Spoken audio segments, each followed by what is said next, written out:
Kimetsu no Yaiba season ketiga Swordsmith Village Arc akan memperkenalkan sebuah boneka petarung bernama Yoriichi Zero Shiki. Keberadaan boneka mekanik ini langsung menarik perhatian Tanjiro yang merasa tak asing dengan wujudnya.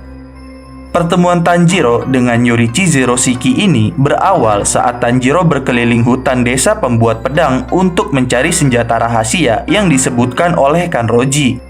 Dan saat berkeliling-keliling hutan, saat itulah dia melihat Hashira kabut bersama anak kecil serta boneka petarung tersebut. Nah, sebenarnya apa boneka petarung ini dan apa fungsinya? Berikut adalah beberapa fakta dari robot unik Yoriichi Zero Shiki ini. Sebelum kalian melanjutkan video ini, ada bagusnya jika kalian klik tombol subscribe dan nyalakan notifikasinya agar kalian mendapat info terbaru dari video kami.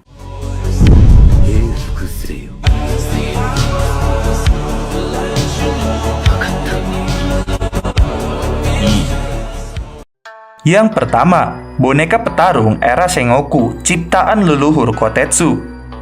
Yoriichi Zero Shiki merupakan boneka petarung yang sudah sangat tua, sebab karena boneka tersebut telah diciptakan sejak era Sengoku, tepatnya sekitar 300 tahun yang lalu sebelum era Tanjiro. Lalu, boneka mekanik ini diciptakan oleh leluhur dari Kotetsu, yaitu seorang anak laki-laki berusia 10 tahun yang merupakan penghuni desa pembuat pedang. Selain itu, dia juga adalah penerus yang bertanggung jawab untuk merawat boneka petarung tersebut. Kemudian, menurut Kotetsu, Yoriichi Zero Shiki ini merupakan teknologi yang kompleks yang sangat sulit dipahami untuk zaman sekarang ini. Dan selama ratusan tahun, hanya leluhurnya yang mampu menciptakan boneka petarung sekuat dan sekompleks Yoriichi Zero Shiki ini.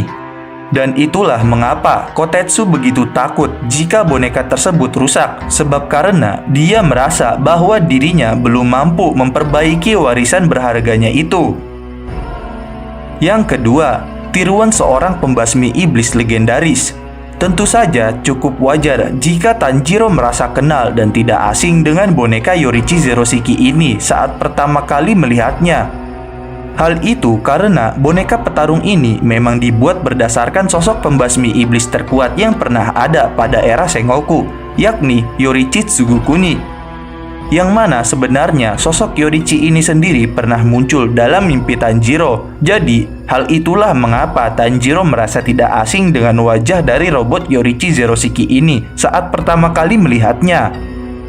Yang ketiga, digunakan sebagai media latihan para pembasmi iblis. Yoriichi Zero Shiki memanglah tiruan dari pendekar pedang asli terhebat sepanjang sejarah, yaitu Yoriichi Tsugukuni.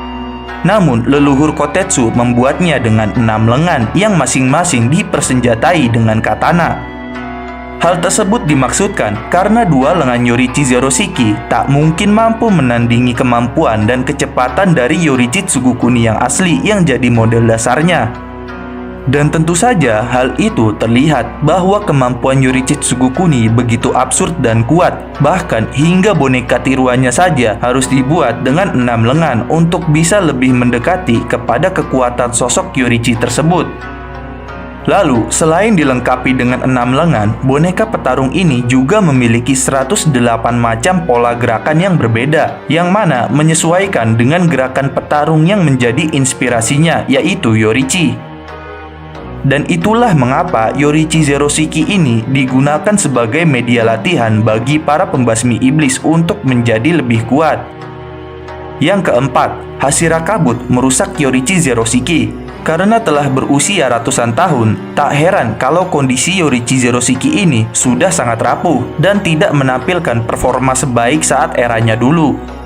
Tampilan wajahnya saja sudah rusak setengah. Kerusakan fisik ini semakin parah setelah Muichiro Tokito, sang Hashira kabut, berhasil merebut kunci untuk mengaktifkan Yoriichi Zero Shiki dan menggunakannya untuk berlatih. Namun hasilnya, Tokito pun berhasil mematahkan pelindung bahu kiri dan salah satu lengan kanan boneka tersebut. Yang kelima, membantu Tanjiro meningkatkan kemampuannya. Berbeda dengan Tokito yang terlihat egois karena memaksa Kotetsu untuk meminjamkan Yoriichi Zero Shiki ini, maka lain halnya dengan Tanjiro yang sejak awal berniat membantu Kotetsu. Di sini, Kotetsu memperbaiki kerusakan yang telah dibuat oleh Tokito, lalu mempersilahkan Tanjiro menggunakan boneka petarung tersebut untuk berlatih. Dan sambil diawasi Kotetsu, Tanjiro pun kemudian melalui latihan kerasnya selama 7 hari lamanya tanpa makan dan minum. Dan berkat latihan intensif ini, Tanjiro pun akhirnya berhasil meningkatkan kemampuannya, yaitu untuk memprediksi arah serangan lawan memanfaatkan penciuman tajamnya, atau seperti melihat masa depan dengan sekilas hanya dengan penciuman tajamnya. Yang keenam, katana di dalam tubuh Yoriichi Zeroshiki. Tanjiro berhasil menaklukkan Yoriichi Zeroshiki dan menebas leher boneka tersebut hingga membuat leher dari robot tersebut hancur.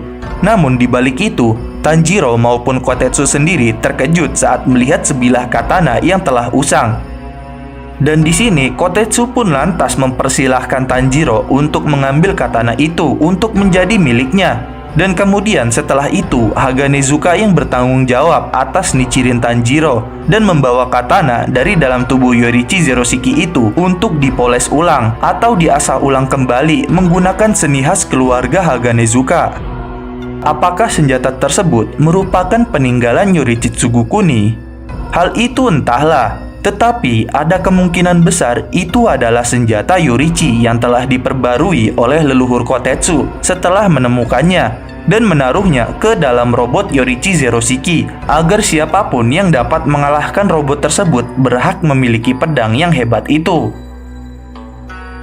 Dan berikut adalah pembahasan fakta-fakta menarik dari robot Yoriichi Zeroshiki pada anime dan manganya. Jangan lupa like, share, dan subscribe. Jangan lupa komen di bawah tentang pendapat kalian di video kami kali ini. Sampai jumpa di video kami berikutnya.